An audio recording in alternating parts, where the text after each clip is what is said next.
Hi hello welcome back to Meghana's kitchen. నేను మీ మేఘన.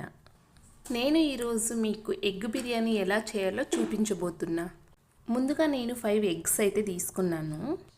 వాటిని వాటర్లోకి అయితే వేసి కడిగేసి కుక్కర్లోకి అయితే వేస్తున్నాను. నేనైతే కుక్కర్లో 2 విజిల్స్ అయితే పెట్టేసుకుంటాను. ఎగ్స్ని మనం కుక్కర్లో ఉడికించడం వల్ల తొందరగా అయితే ఎగ్స్ ఉడికిపోతాయి. అందువల్ల నేనైతే కుక్కర్లో ఉడకబెట్టుకుంటాను. నేనైతే ఒక జగ్ వాటర్ అయితే పోస్తున్నా. ఇప్పుడు కుక్కర్ మూత వేసేసి మనం స్టవ్ మీద అయితే పెట్టేసుకుందాము. ఇప్పుడు మనం ఎగ్ బిర్యానీకి మసాలా అయితే రెడీ చేసుకుందాం. దానికోసం నేను ముందుగా పుదీనా అయితే తీసుకున్నాను. అలాగే వెల్లుల్లి అయితే తీసుకుంటున్నా.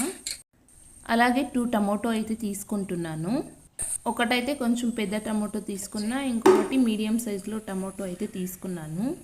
మనం మసాలా రెడీ చేసుకోవాలంటే దానికి కొత్తిమీర అయితే కంపల్సరీ కదండి, అందుకని నేను కొంచెం కొత్తిమీర అయితే తీసుకుంటున్నాను.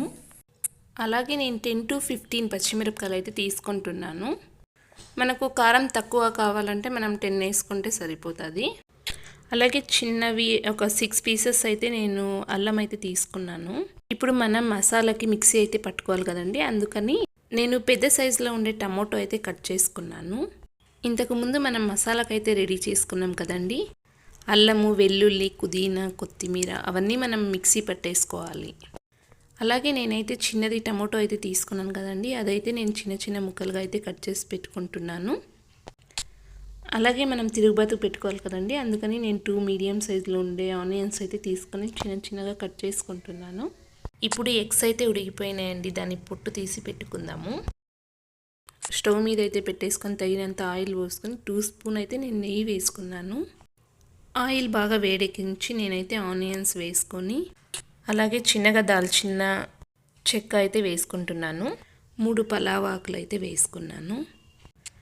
1 మరాఠీ పువ్వు అయితే వేసుకున్నాను. అలాగే ఒక 4-5 అయితే నేను లవంగాలు అయితే వేసుకున్నాను.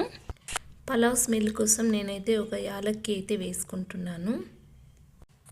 ఆనియన్స్ బ్రౌన్ కలర్గా వచ్చేంత వరకు అయితే మనం వెయిట్ చేయాలి. అలాగే మనం ఇంతకుముందు కట్ చేసి పెట్టుకున్న టమోటాను అయితే వేసుకోవాలండి. ఈ టమోటాలు కూడా మనం ఆయిల్లో కొంచెం ఫ్రై అయ్యేంత వరకు వేయించుకుందాము. అలాగే నేను ఇప్పుడు ఒక టీ స్పూన్ పసుపు అయితే వేసుకుంటున్నాను. మనం ఇప్పుడు 2-3 మినిట్స్ ఆయిల్లో అయితే బాయిల్ చేసుకోవాలండి, ఎందుకంటే మనం వేసిన పసుపు వాసన రాకుండా అయితే ఉంటుంది. 2-3 మినిట్స్ బాయిల్ చేసిన తర్వాత మనం ఇంతకు ముందు అయితే ఏది మిక్సీ పట్టుకున్నామో, మనం మసాలాకి మిక్సీ పట్టుకున్నాం కదా, అదైతే ఇప్పుడు ఆయిల్లోకి అయితే వేసుకుంటున్నాను.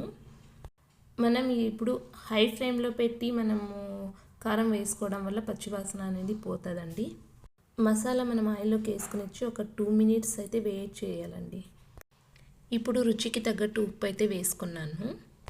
ఇప్పుడైతే మనం బాగా కలిపేసుకొని మనం ఇంతకుముందు ఏవైతే చేసి పెట్టుకున్నామో ఎగ్స్ని ఇప్పుడు ఈ మసాలాలోకి అయితే వేసేసుకుంటున్నాను. ఎగ్స్ మసాలాలోకి అయితే వేసుకుని ఇచ్చి మనం 1 మినిట్ అయితే ఫ్రై చేసుకోవాలండి ఎగ్స్ని. నేను చేసే ప్రాసెస్ మీకు నచ్చినట్టయితే నా ఛానల్ని సబ్స్క్రైబ్ చేసుకోండి, అలాగే వీడియోని లైక్ చేయండి. ఒక 1 మినిట్ 2 మినిట్ మనం ఎగ్స్ని ఫ్రై చేసుకుని ఇచ్చి నేనైతే ఇంతకుముందు ఒక 10 మినిట్స్ అయితే రైస్ని నానబెట్టుకున్నాను. ఇప్పుడు నేనైతే రైస్ మసాలాలోకి అయితే వేసేసి క్లీన్గా అది అంటే ఎగ్స్ పగిలిపోకుండా మెల్లగా అయితే స్పూన్తో తిప్పుకోవాలి. మనం రైస్ని ఆయిల్లో వేసి ఒక 1 మినిట్ అయితే ఫ్రై చేసుకోవాలండి. ఇలా చేయడం వల్ల మనకు టేస్ట్ అయితే బాగా వస్తుంది. నేనైతే 2 గ్లాస్ అయితే వేసుకున్నాను రైస్, అందుకు నేనైతే 4 గ్లాసెస్ అయితే వాటర్ వేయాలి.